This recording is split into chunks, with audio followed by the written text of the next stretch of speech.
इस वीडियो को लाइक करें, हमारे चैनल को सब्सक्राइब कर बेल आइकन जरूर प्रेस करें।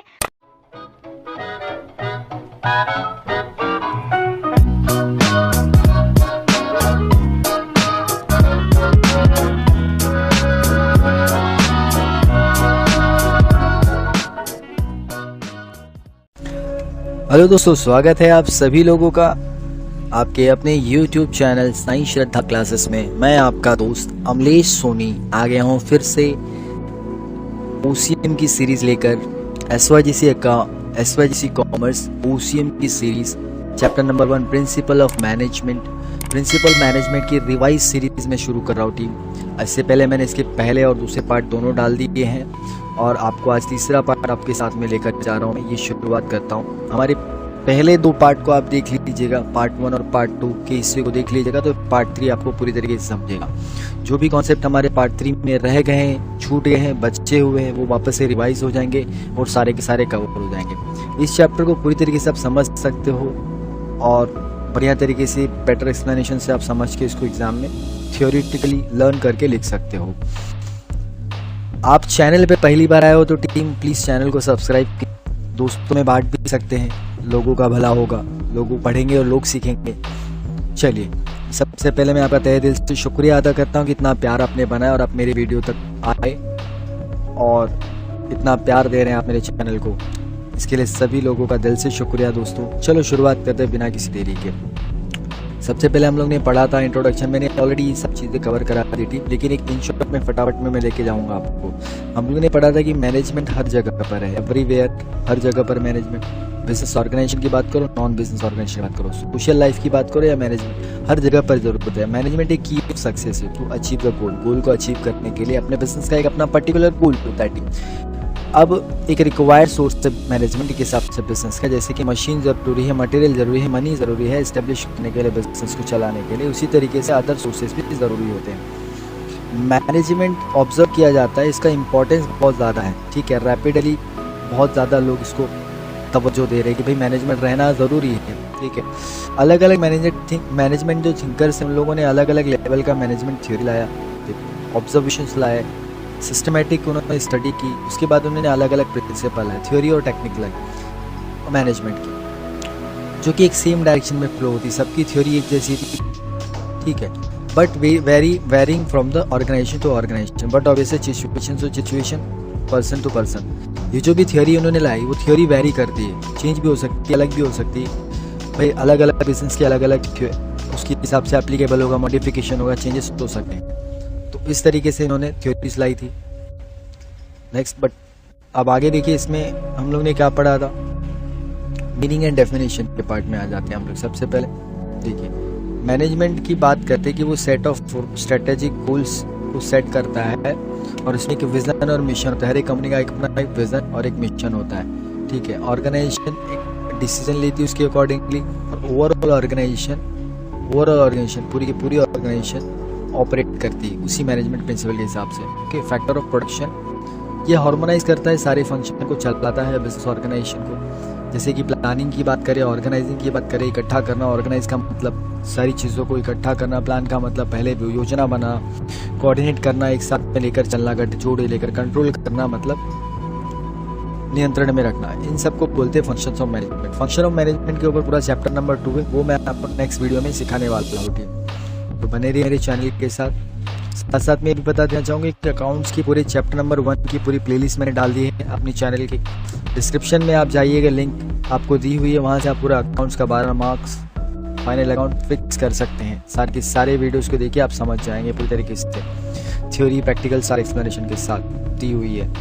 OCM के इस चैप्टर में आगे बढ़ते हुए मैं देखता हूँ कि देखिए मीनिंग एंड डेफिनेशन क्या दी हुई है। गोल को अचीव करने के लिए जो इंडिविजुअल ऑर्गेनाइजेशन काम करती है, it is always important, very different system of techniques. सबका अपना अपना अलग अलग डिफरेंट सिस्टम ऑफ टेक्निक्स होता है। ये यूनिवर्सली एक्सेप्टेड है, सब लोग इसको एक्सेप्ट करते हैं। इसके लिए इसको कहा जाता है प्रिंसिपल। क्या कहा जाता है? प्रिंसिपल।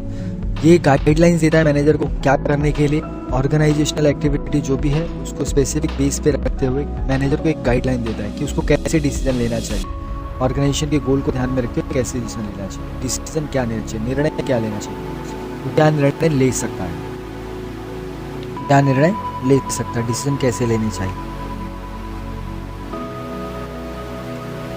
ऑलराइट, अब देखिए principle is defined as a fundamental truth, एक अटल सत्य है जो कि फाउंडेशन रखता है सिस्टम और belief of behaviour of chain of reasoning, कारण की एक वजह और उसके व्यवहार को और उसके बिलीफ को शो करता है। इसका कहने का मतलब ये हो गया, देखिए मैनेजमेंट एक हिसाब से देखा तो एक सेट ऑफ बिलीफ होता है और उसमें सेट ऑफ बिहेवियर, अलग अलग सुपीरियर सबऑर्डिनेट सबके बिहेवियर इसमें काम आते हैं और एक चैन होती है। एक अकेला आदमी पूरे मैनेजमेंट को नहीं लेके चलता, सब रिस्पॉन्सिबल होते हैं। देखिए यहाँ पर आ गया था इन सिंपल वर्ड्स, हमने देखा था कि जैसे कि टेक्निक की बात करें, सिस्टम की बात करें, वन डायरेक्शनल होता है, सबका अप्रोच एक ही डायरेक्शन में होगा, सबको अपने ऑर्गेनाइजेशन का गोल पूरा करना है, इसको कहते हैं प्रिंसिपल। ये प्रिंसिपल यूनिवर्सली एप्लीकेबल है, हर जगह पे चलेगा। इस प्रिंसिपल की बेसिस की वजह से मैनेजर को काम नीड नॉट टू वर्क, उसको काम नहीं करना पड़ता है, ठीक है। इस पे ट्रायल एंड एरर बेसिस पे काम करने की जरूरत पड़ती है। जैसे कि फॉर एग्जांपल बोल दिया, क्रिकेट में कोई अदर गेम हो, टोटल प्ले इज डिजाइन, पूरा खेल डिजाइन किया गया है, divided between the players according to their quality. सब कोई अच्छा बॉलर है उसको पहले उतारेंगे, बैट्समैन है उसको पहले ओपनिंग में उतारेंगे, तो इसके हिसाब से होता है। It is called division of work, इसको क्या कहते हैं, डिवीजन ऑफ वर्क बोलते हैं। भाई देख, जो इसको जो काम आता है उसको वो काम अच्छी तरह से बांट दो। ये प्रिंसिपल ऑफ मैनेजमेंट, सबसे पहले एक प्रिंसिपल ऑफ मैनेजमेंट भी है। नेचर की बात करें, नेचर बोला, फीचर बोला, कैरेक्टर्स बोला, एक ही बात है आपके लिए। मैनेजमेंट प्रिंसिपल ये गाइड करता है, इन्फ्लुएंस, प्रभाव डालता है बिहेवियर एम्प्लॉयज के बिहेवियर पे प्रभाव पर डालता है। ये इम्प्रूव भी करता है efficiency of organization resources in terms of profit goals के ऊपर काम कर रहा है तो गोल्स एक ही होता है कि प्रॉफिट तक पहुंचना है। Principle also focus best coordination, superior और सबऑर्डिनेट के बीच में कोऑर्डिनेशन होना चाहिए, सीनियर और जूनियर के बीच में, पहला। दूसरा, यूनिवर्सल एप्लीकेशन की बात करता है। मैनेजमेंट यूनिवर्सली सब जगह पर चलता है, can be applied to types of organization, अलग अलग रिस्पेक्टिव देयर साइज, नेचर क्या है उनका, कैसी प्रकृति है, अलग अलग जगह पे, और कभी जरूरत पड़े तो एप्लीकेशन को अपन मॉडिफाई भी कर सकते हैं। Suitable for all kind of organization, जैसा अपने ऑर्गेनाइजेशन की जरूरत है उसकी जरूरत के हिसाब से हम लोग मैनेजमेंट के प्रिंसिपल पे। जनरल गाइडलाइंस की बात करते हैं। यहाँ पे देखो प्रिंसिपल ने प्रोवाइड किया है जनरल गाइडलाइंस, टैकलिंग ऑर्गेनाइजेशन की सिचुएशन को टैकल करना, एक सही ढंग से, एक वाइज तरीके से सॉल्व करना प्रॉब्लम को, ठीक है। They are not rigid, problem क्योंकि आज है कल चली जाएगी, तो इसके हिसाब से मैनेजमेंट का जो प्रिंसिपल है वो अप्लाई किया जा सकता है। डिपेंड अपॉन द सिचुएशन के ऊपर निर्भर करता है, साइज के ऊपर निर्भर करता है, नेचर के ऊपर निर्भर करता है, ऑर्गेनाइजेशन की क्या क्या साइज है, नेचर क्या है। फॉर एग्जाम्पल देखिए, एग्जाम्पल दिया है, फेयर रेम्यूनरेशन, सही पगार, then fair can vary as per the nature. अब फेयर सही पगार आपको मिलेगी कि नहीं मिलेगी बोल नहीं सकते, क्योंकि डिपेंड करता है आपके नेचर, ऑर्गेनाइजेशन की नेचर पे, उसकी साइज पे, उसकी फाइनेंशियल कंडीशन पे ऑफ द ऑर्गेनाइजेशन, ठीक है। तो यहाँ तक देखिए ये नेचर जो है ये भी बताता है कि यूनिवर्सल एप्लीकेशन क्यों है, जनरल गाइडलाइंस क्या क्या काम करती है इसमें।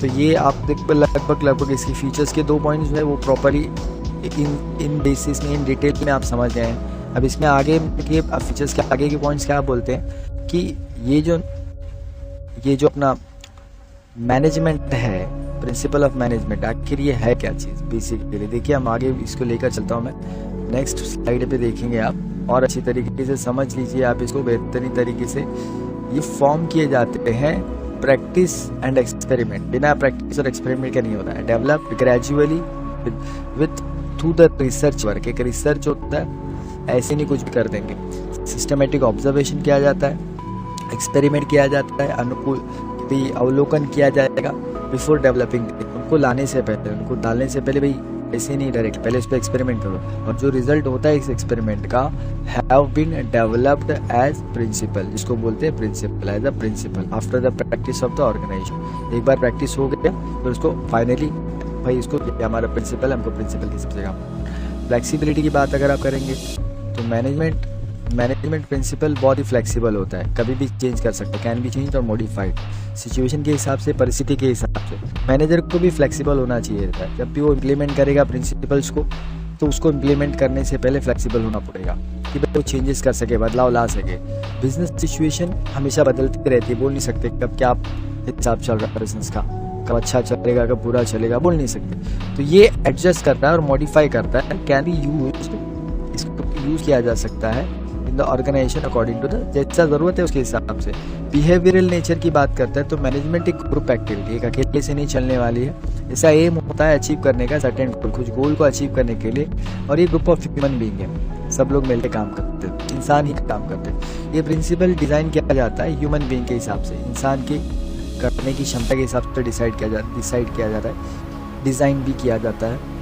Principal control group of person direct them to achieve the objectives. अभी इसमें क्या होता है, ग्रुप ऑफ पर्सन तो जो कि सारे लोगों को अपने सुपीरियर सबऑर्डिनेट दोनों म्यूचुअल कोऑर्डिनेशन के साथ, कोऑपरेशन के साथ जो ऑर्गेनाइजेशन का गोल है उसकी डायरेक्शन में ही काम करता है। ऑर्गेनाइजेशन का गोल है उसके डायरेक्शन में, उस गोल को अचीव करने के लिए ऑर्गेनाइजेशन के गोल में कॉज एंड इफेक्ट, देखो कारण और प्रभाव का रिलेशनशिप। प्रिंसिपल का पहले बोलते हैं base of the taking decision, ये डिटरमाइंड कॉज, हर एक चीज़ के पीछे कारण की एक वजह होता है, बिना कारण के बिना वजह के कोई प्रभाव नहीं होता। तो पर्टिकुलर इफेक्ट, कोई भी डिसीजन आप लेंगे तो उसका कोई ना कोई प्रभाव जरूर होगा। Payment of good wages and incentive help, अब अच्छा अगर आप पगार देंगे कंपनी के कर्मचारी को तो उससे क्या होगा, आउटपुट ऑफ वर्कर बढ़ जाएगा, काम करने की क्षमता बढ़ जाएगी। और अगर अच्छा एडवर्टाइजमेंट करेंगे आप मैनेजमेंट के हिसाब से तो आपका प्रोडक्शन जो है, सेल्स जो है, प्रोडक्शन जो है वो बढ़ जाएगा।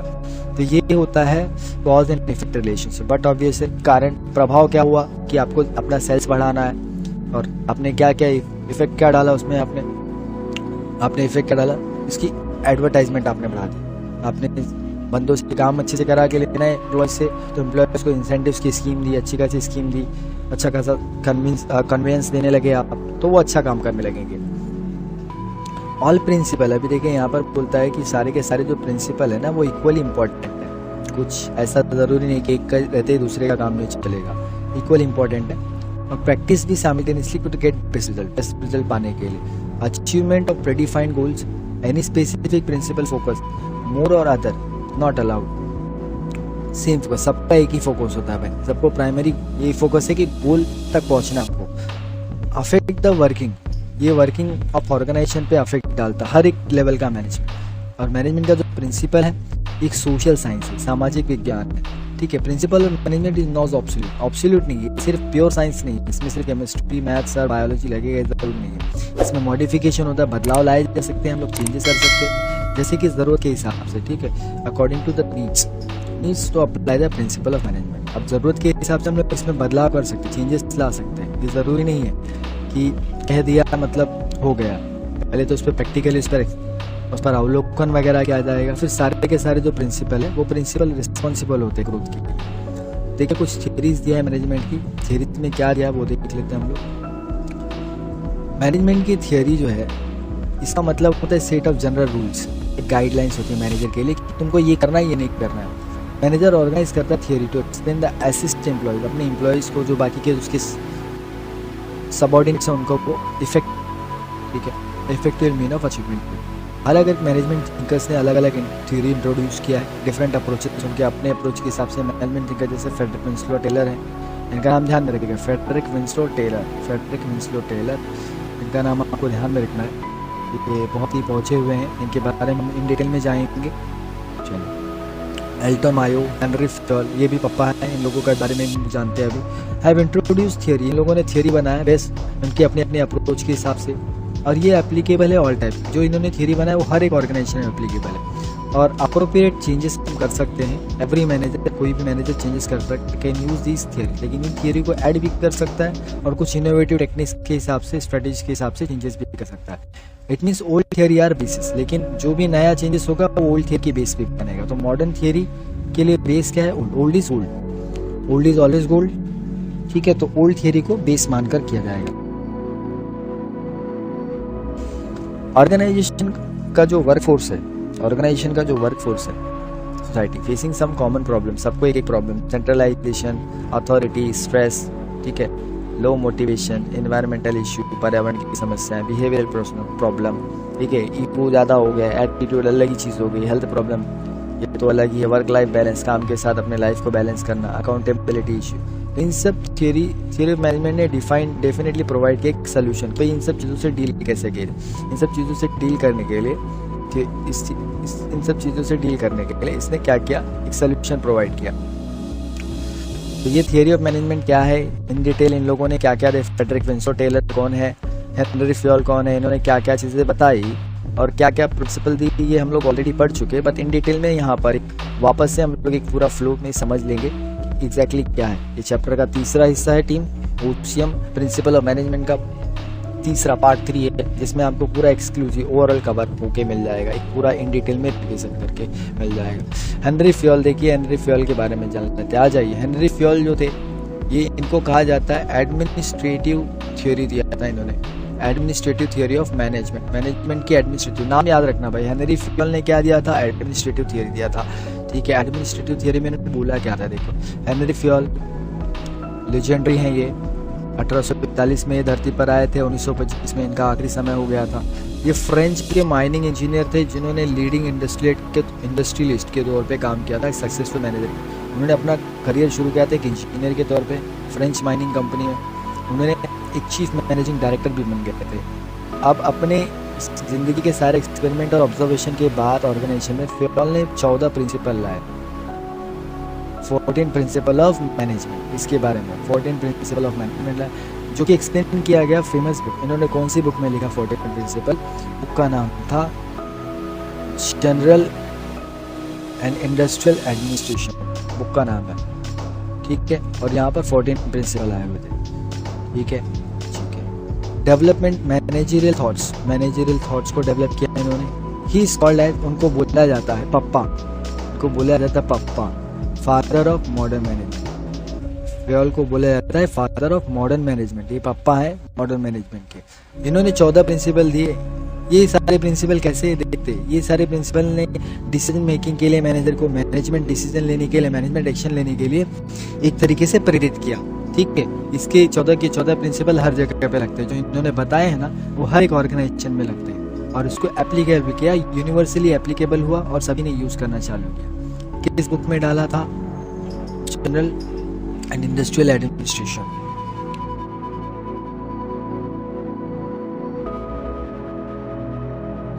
आगे बढ़ते हैं, मैं आपको इन डिटेल में इसके सारे के सारे प्रिंसिपल्स भी समझा देता हूँ बिना रुक के।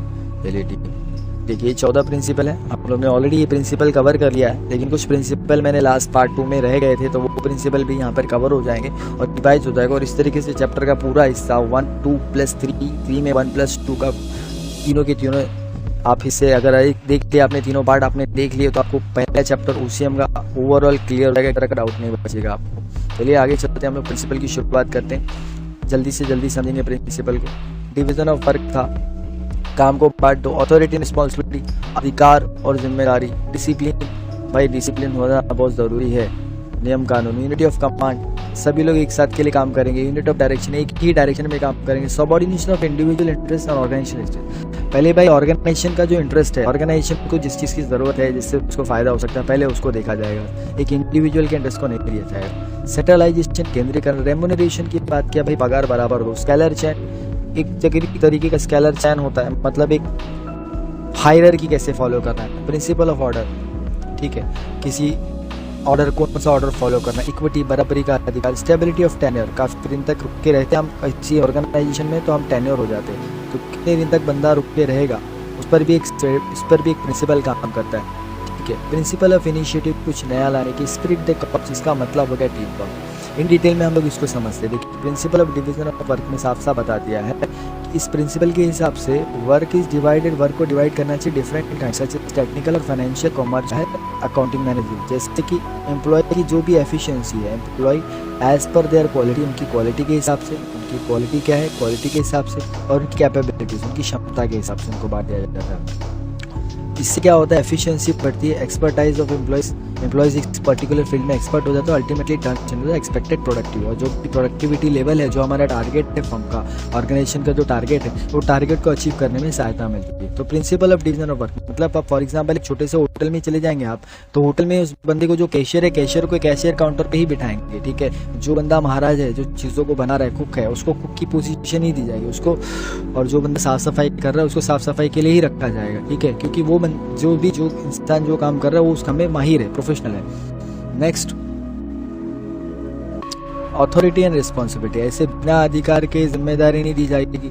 यहाँ पे बोलता है authority is right to take decision, अगर आपको अधिकार दे दिया कि आप डिसीजन ले सकते हो, तो नेसेसरी थिंग्स डन अप्रोप्रिएटली, तो आपको डिसीजन लेना है और अपने सबऑर्डिनेट से काम करा के लेना है। Authority always comes with responsibility, authority तब आएगा जब आपको जिम्मेदारी दी रहेगी, तब आपका अधिकार होता है।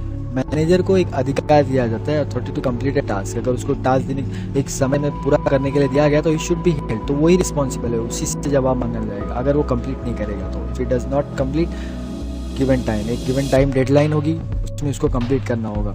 और मैनेजर को उसको पूरा अधिकार है क्या करने का, मैनेजरल डिसीजन ले सकता है, वो अपने बेसिस पे रिस्पेक्टिव गोल को ध्यान में रखते हुए मैनेजरल डिसीजन ले सकता है। प्रिंसिपल ऑफ डिसिप्लिन की बात करता है।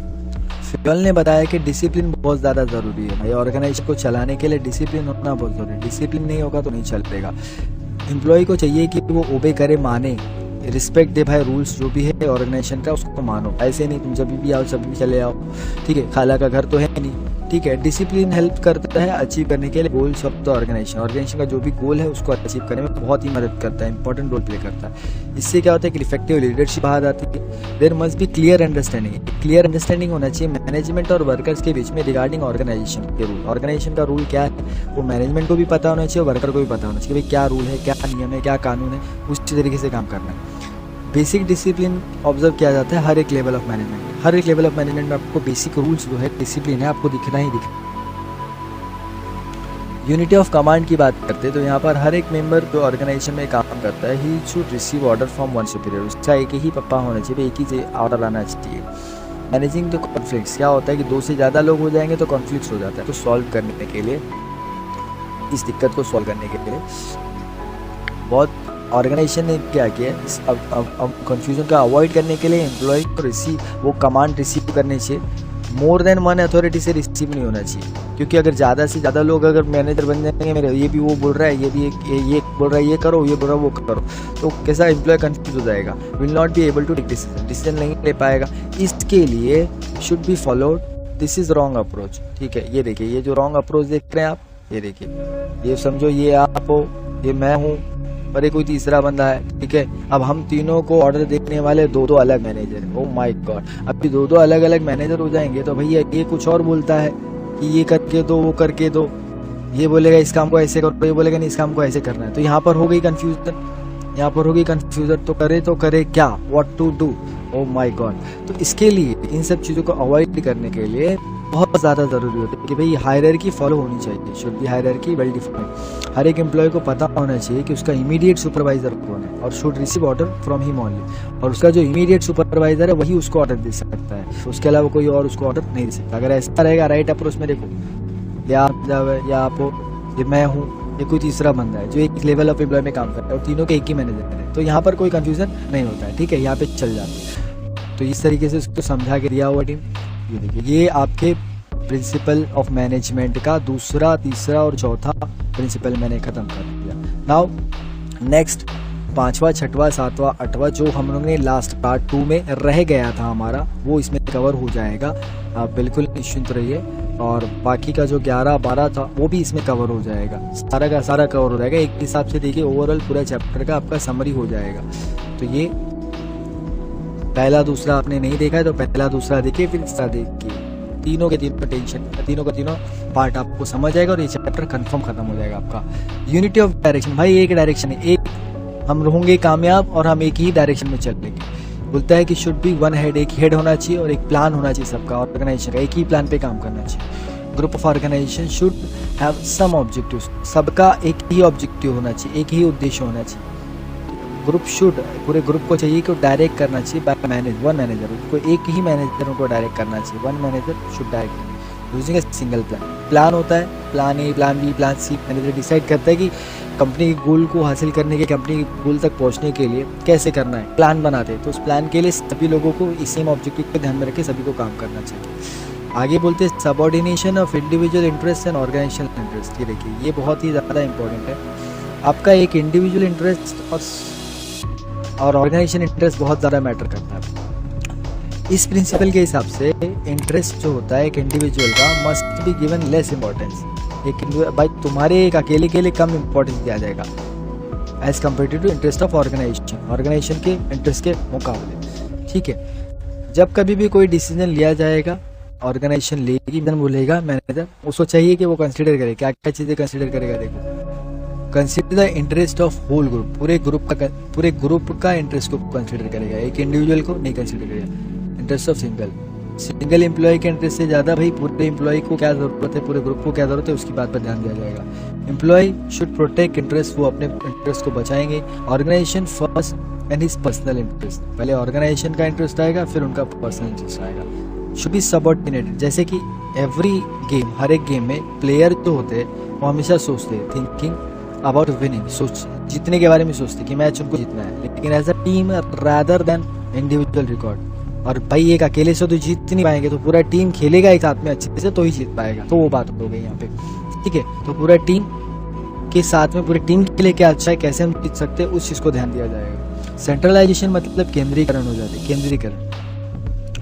यहाँ पर बोलता है कि कॉन्सेंट्रेशन ऑफ पावर्स, भाई पावर्स और अथॉरिटी एक ही जगह पर है, वहीं से सारे पावर्स मिलेंगे ऑर्गेनाइजेशन के, ठीक है। Power is vested in one hand, अगर एक ही हाथ में सारे पावर दे दिया ना और कुछ हाथों में दे दिया तो वो पावर काम करता है। This situation occurs in the small organization but in the size of organization large, then there is a decentralization, ठीक है, of the power of authority. अब जब बड़ा ऑर्गेनाइजेशन आ जाएगा ना तो वहां पर कैसा होता है, डिसेंट्रलाइजेशन कर दिया जाता है, किसी एक को नहीं बॉस बनाया जाता है, बॉस को रिपोर्ट करने वाले अलग अलग छोटे लेवल के भी बॉस बन जाते हैं, ठीक है। जैसे फॉर एग्जांपल फ्लोर मैनेजर हो गया, असिस्टेंट मैनेजर हो गया, डिप्यूटी मैनेजर हो गया, ठीक है, सब मैनेजमेंट लेवल पे ही है, लेकिन एक पर्टिकुलर स्कोप, एक पर्टिकुलर प्रोजेक्ट जो होगा उसके लिए सेंट्रलाइज जिम्मेदार को होगा एक पर्टिकुलर प्रोजेक्ट मैनेजर, ठीक है। लेकिन प्रोजेक्ट मैनेजर किसको रिपोर्ट करेगा, फ्लोर मैनेजर को। फ्लोर मैनेजर के अंडर सारे के सारे अदर मैनेजर्स होंगे जो अलग अलग प्रोजेक्ट्स में एक पर्टिकुलर फ्लोर पे अलग अलग एम्प्लॉयज को लेकर काम कर रहे हैं। तो दिस इज कॉल्ड सेंट्रलाइजेशन और डिसेंट्रलाइजेशन का डिफरेंस। सेंट्रलाइजेशन एक ही बॉस होगा, डिसेंट्रलाइजेशन का मतलब बॉस के ऊपर का बॉस होगा जो उसको ऑर्डर देगा, उसके थ्रू हम लोग रूल्स को फॉलो करेंगे। नेक्स्ट इज, यहाँ पर आगे इसको बढ़ाते हुए बताया है कि इसके हिसाब से there must be proper balance, एक प्रॉपर बैलेंस होना चाहिए between centralization and decentralization of the organization. Centralization decentralization के बीच में एक प्रॉपर बैलेंस होना चाहिए। दिस इज, ये किया जाता है साइज ऑफ ऑर्गेनाइजेशन के ऊपर। अब ऑर्गेनाइजेशन का नेचर क्या है, एक्टिविटी क्या है, उसके बेसिस पे सारी चीज़ें होती है कि सेंट्रलाइज किया जाएगा या डिसेंट्रलाइज किया जाएगा, लेकिन दोनों चीज़ होती है, सेंट्रलाइज भी होती है, डिसेंट्रलाइज भी होती है। रेम्यूनरेशन का प्रिंसिपल क्या बोलता है, देखिए, अप्रोप्रिएट रेम्यूनरेशन स्टाफ को देना बहुत जरूरी है, भाई जितनी पगार है उसको पगार बराबर दो एम्प्लॉयज को।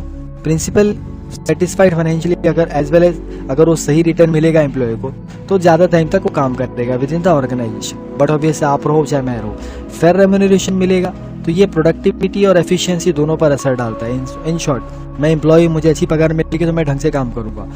रेम्यूनरेशन शुड बी फिक्स्ड, ये फिक्स कौन करता है, टेकिंग इनटू कंसिडरेशन, किसके बेसिस फिक्स होता है, सामने वाला जो एम्प्लॉय है स्किल उसके अंदर क्या है, वो कितनी बेसिस में एक्सपर्ट कितना है, उसको नॉलेज कितना है, और वो टेन्योर कितना, उस फील्ड में कितना पुराना है, और कॉस्ट ऑफ लिविंग, उसका एक्चुअली कॉस्ट ऑफ लिविंग खर्चा क्या है, मार्केट में क्या चल रहा है पर्टिकुलर पोजीशन को लेकर।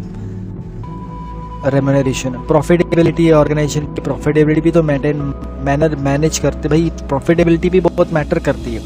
क्यों? क्योंकि भाई प्रॉफिट होगा तो ही ना वो आपको देगा वहां से कुछ ना कुछ, प्रॉफिट नहीं होगा तो कहाँ से देगा। अच्छा प्रॉफिट होगा तो आपको अच्छा रेम्यूनरेशन देगा as compare to market rent. Market में समझो आईटी बेसिस पे 15,000 मिल रही सैलरी, अब दूसरी जो कंपनी रहेगी आईटी बेसिस में अगर वो जूनियर लेवल पे किसी एम्प्लॉय को हायर करेगी तो वो भी देखेगी कि मार्केट में 12 से 15 का ट्रेंड चल रहा है तो 12 से 15 की ही सैलरी रखेगी, ठीक है, उससे ज़्यादा कम नहीं रख सकती। कवर हो चुका है आईटी, फिर भी हम लोग एक रिवीजन पर्पस पे पढ़ लेते हैं। स्केलर चेन की बात करते हैं, प्रिंसिपल ऑफ स्केलर चेन, ये कब आया देखिए। स्केलर चेन का मतलब hierarchy authority from top level से अनदर लेवल तक। पर्पस ऑफ कम्युनिकेशन, बात करनी होगी तो ये डी वाले को अगर बात करनी होगी तो सी से पहले अपने मैसेज को भेजेगा, डी वाला पहले सी को मैसेज भेजेगा, सी वाला बी को भेजेगा, बी वाला ए को भेजेगा। इस तरीके से काफ़ी टाइम कंज्यूमिंग प्रोसेस हो जाता है टीम, ठीक है। और जैसे अगर एक या टॉप लेवल ऑफ मैनेजमेंट से कोई भी सर्कुलर आता है, कोई भी ऑर्डर आता है तो ये यहाँ से ई तक आएगा, ई से एफ तक आएगा और एफ से जी तक आएगा, ठीक है। ये देखिए, प्रॉब्लम को पहुँचाने के लिए अपवर्ड स्लोइंग, वहाँ से कोई ऑर्डर आए तो डाउनवर्ड स्लोइंग। हाँ, लेकिन अब सीधे अगर बात हो जाएगी, आजू बाजू पड़ोसी की बात हो जाएगी तो ये हो जाता है गैंग प्लान, ये हो जाता है गैंग प्लान, ठीक है, इसको बोलते हैं गैंग प्लान। देखिए यहाँ पे लिखा हुआ है साफ साफ, यहाँ पे समझा के दिया हुआ है कि फ्लो ऑफ इंफॉर्मेशन का फ्लो करना, इंफॉर्मेशन का फ्लो और कम्युनिकेशन का फ्लो। ट्रेडिशनली ऑर्गेनाइजेशन को चाहिए कि वो एक लार्ज स्केलर चेन बनाती है विच इज़ टाइम कंज्यूमिंग। अब ये देखो, ये इधर से इधर जाएगा तो ये काफ़ी टाइम कंज्यूमिंग है ना, नीचे से ऊपर की तरफ जाने में। इससे उसको बोलो, इसको बोलो, डी वाला सी को बोले, सी वाला बी को बोले, तो इस तरीके से टाइम कंज्यूमिंग, काफ़ी टाइम कंज्यूमिंग हो जाता है। तो ये टाइम कंज्यूमिंग ना हो, इसके लिए इस चीज़ को अवॉइड करने के लिए, जैसे कि जनरल मैनेजर इन्फॉर्म करता है decision respective to functional manager को इन्फॉर्म करेगा, फिर फंक्शनल मैनेजर क्या करेगा, फिर सुपरवाइजर को बोलेगा, सुपरवाइजर क्या करेगा, फोरमैन को, कर्मचारी को बोलेगा, और इस तरीके से अलग अलग लेवल ऑफ अथॉरिटी। और इसको अवॉइड करने के लिए, स्पीडी डिसीजन लेने के लिए, जल्दी जल्दी निर्णय लिया जा सके, डायरेक्ट कम्युनिकेशन हो, इसके लिए वेरियस ऑर्गेनाइजेशन ने बनाया एक अलग चीज़ जिसको बोला गया गैंग प्लांक। इसका नाम आ गया गैंग प्लांक, ठीक है, जिसको बोला गया गैंग प्लांक। इसमें क्या होता था, direct communication, proper permission, authorities to responsibility necessity, ठीक है, जो भी है डायरेक्ट बात कर लो, डायरेक्ट परमिशन ले लो, डायरेक्ट अथॉरिटी से बात हो जाती है। डायग्राम में आप देख रहे हो, between D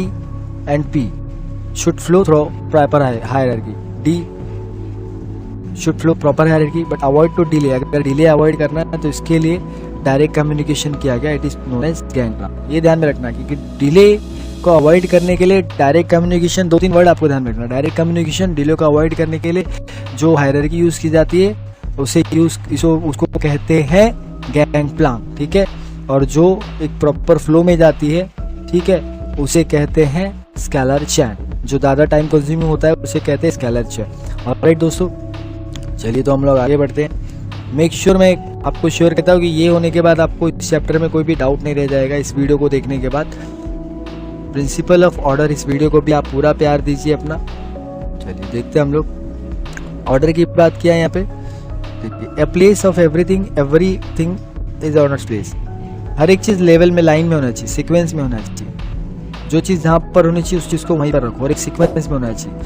human resource material should be right place, ठीक है, राइट टाइम, मैक्सिमम एफिशिएंसी, अच्छी क्षमता निकालने के लिए ह्यूमन रिसोर्स को चाहिए कि राइट प्लेस पे राइट जॉब, मतलब सही बंदे को सही काम दो। और ये प्रिंसिपल फोकस करता है proper utilisation of physical and human resource. But obvious है कि प्रॉपर यूटिलाइजेशन, पूरा पैसा वसूल यूटिलाइजेशन ले ले रिसोर्सेज का। आप एम्प्लॉय एक तरीके से रिसोर्स ही है कंपनी के लिए, तो उसका पूरा वसूल करे। ये 8 घंटे की ड्यूटी पूरा करा के ले उससे।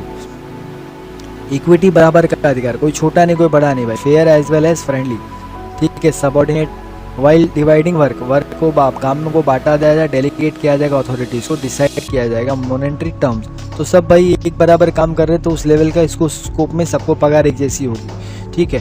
There should not be discrimination, किसी भी तरह का डिस्क्रिमिनेशन होगा। हाँ, पगार कम ज़्यादा हो सकती है, अगर बंदा टेन्योर है, ज़्यादा पुराना है तो उसकी पगार ज़्यादा हो सकती है, सैलरी ज़्यादा हो सकती है, ठीक है। तो इससे क्या होगा, एम्प्लॉयज़ के बीच में कोई डिस्क्रिमिनेशन नहीं आएगा। अब एक एग्जांपल हो गई, जैसे कि मैं और आप दोनों की डेट ऑफ ज्वाइनिंग सेम है और दोनों एज अ फ्रेशर लगे एक ऑर्गेनाइजेशन में, तो दोनों की सैलरी रेम्यूनरेशन एक की डिसाइड करेगी कंपनी, ठीक है। वो एक्सपीरियंस नहीं है तो सेम डिसाइड करेंगे। ये remuneration should not depend on the department but also the level on which subordinate is working, ठीक है। डिपार्टमेंट के ऊपर डिपेंड नहीं होना चाहिए किस लेवल में काम कर रहा है वो बंदा। अब IT हेड है कि IT मैनेजर है कि IT सुपरवाइजर है, ये डिपेंड करता है ना। तो ये सब चीज़ों के ऊपर उनकी जो सैलरी है, उनकी जो रेम्यूनरेशन है, पगार है, वो डिटरमाइन की जाती है। तो ये भी एक का प्रिंसिपल ऑफ इक्विटी है कि भाई गलत नहीं होगा, इक्विटी बराबर होगी, ठीक है। सैलरी डिटरमाइंड होगी मार्केट के ट्रेंड के हिसाब से। नाउ आगे चलते हैं हम लोग। देखिए यहाँ पर और भी लिखा है, working with the same level, वही बात होगी कि डिफरेंट डिपार्टमेंट की बात करें तो should be paid same wages this entity avoiding conflicts of the organisation. But obvious अगर मैं एक पर्टिकुलर ऑर्गेनाइजेशन में अकाउंट के रोल पे काम कर रहा हूँ और दूसरा मेरा फ्रेंड उसी ऑर्गेनाइजेशन में दूसरे मैनेजर के अंडर में अकाउंट के रोल में काम कर रहा है, दोनों सेम लेवल पे ज्वाइन हुए थे, दोनों फ्रेशर थे, तो दोनों की सैलरी सेम होनी चाहिए, ज़्यादा नहीं कम नहीं, ठीक है भाई।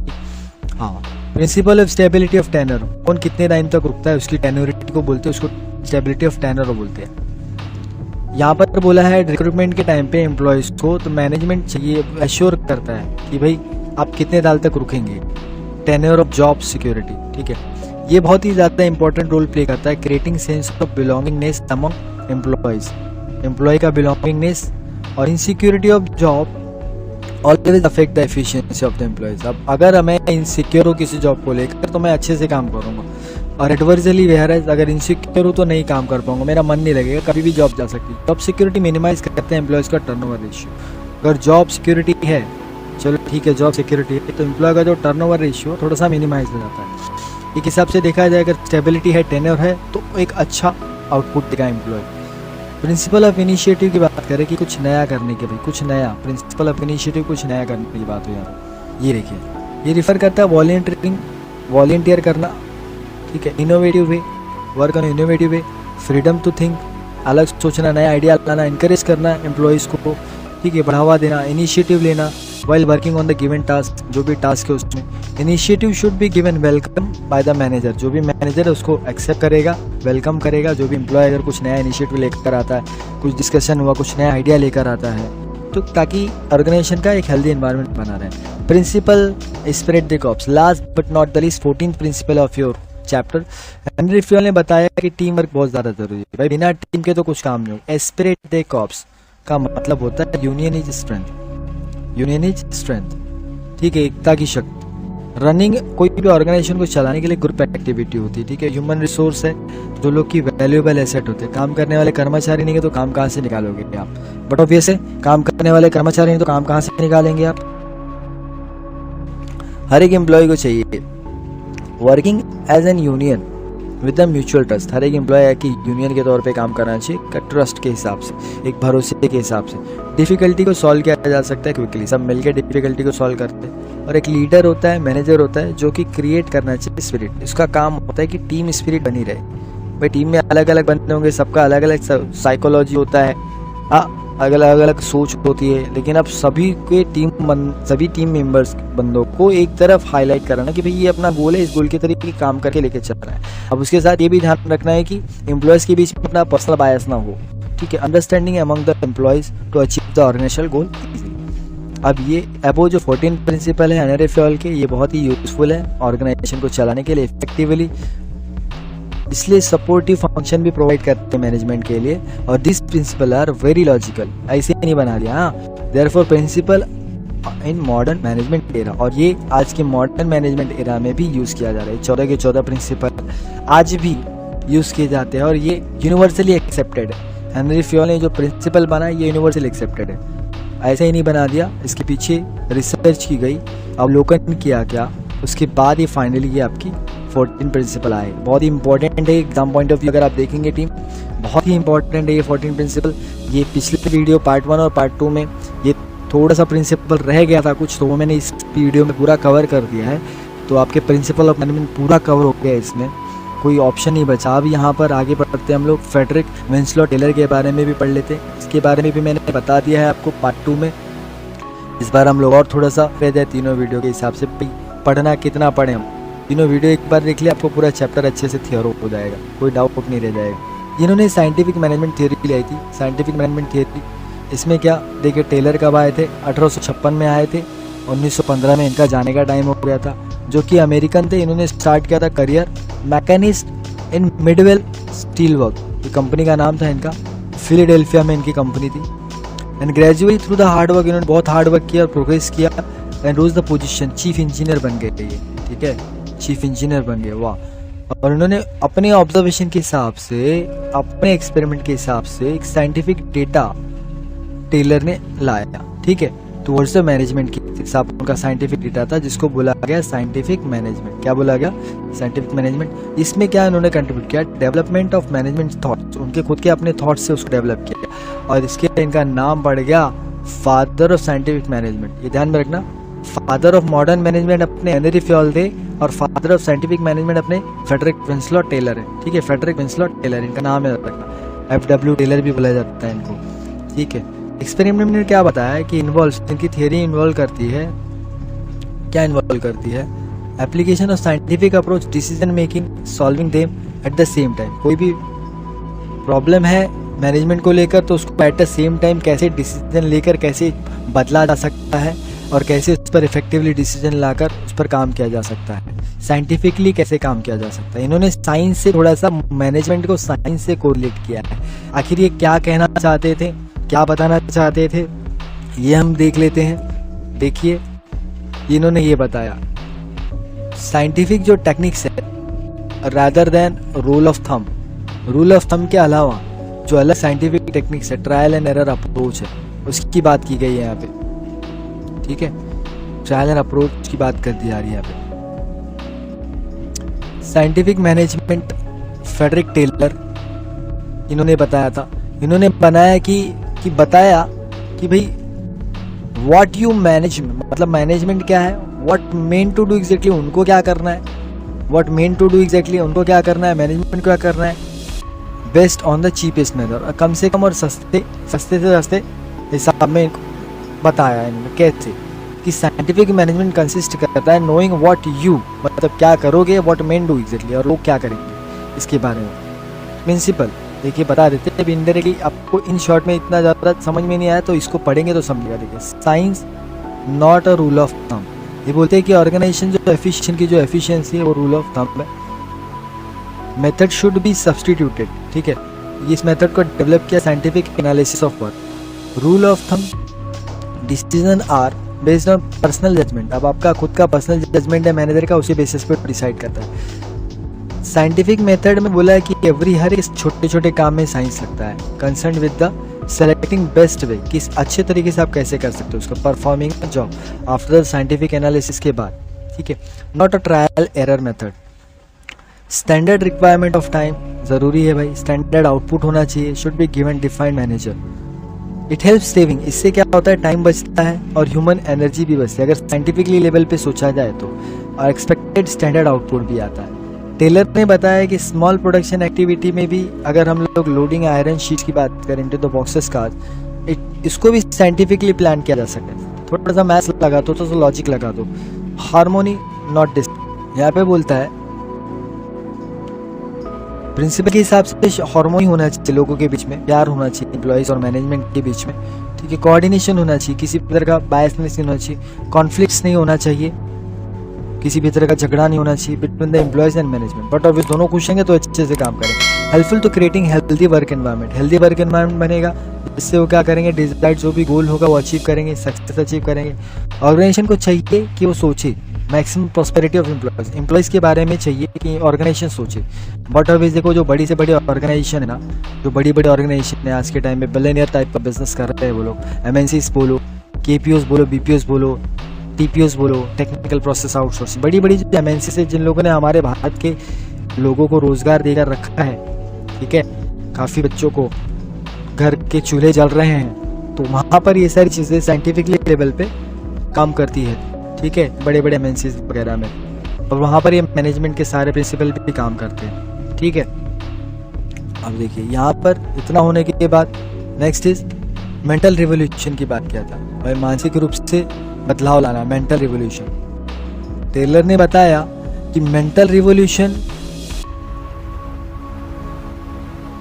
क्या है, principle focuses on the change of attitude of employees, employee का बदलाव, उसके व्यवहार में बदलाव आना चाहिए मैनेजमेंट को लेकर, बोथ शुड बी रियलाइज, दोनों को रियलाइज होना चाहिए, देयर इक्वल इंपॉर्टेंस, भाई मैनेजमेंट है तो एम्प्लॉय, एम्प्लॉय है तो मैनेजमेंट है, ठीक है, कोई एक खास नहीं है, सबके सब खास है, ठीक है।